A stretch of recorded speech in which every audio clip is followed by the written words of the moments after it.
Welcome to the Genius Factory. Enjoy the video.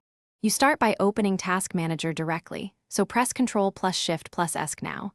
This takes you straight to Processes. Once it's open, make sure to toggle More Details to reveal full columns and CPU, memory, disk usage. This shows why a task is problematic. If Task Manager won't open, try Ctrl plus Alt plus Delete and select it, or reboot into safe mode to reduce interference. You need visibility before removing anything, because seeing the resource drain tells you which process to target. You now identify the exact process to remove, sort by CPU or memory to find the biggest offender, then scan the name and publisher to avoid system files. Once done, right-click the suspect and choose Open File Location to verify its folder. This helps confirm legitimacy and avoid killing essential services. If it's a user app, select End Task to stop it immediately.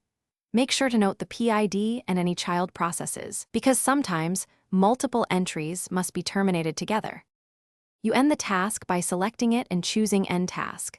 Observe CPU and memory to confirm the issue is resolved. Once finished, check the Startup tab to disable any process that reappears and prevent automatic relaunch. Make sure to reboot and verify persistence. If the process is protected or restarts, run Task Manager as administrator or use Taskle/PID number in an elevated PowerShell. This forces termination. Troubleshooting tip. If it resists removal, boot safe mode and remove the program or run antivirus scans to clear stubborn malware.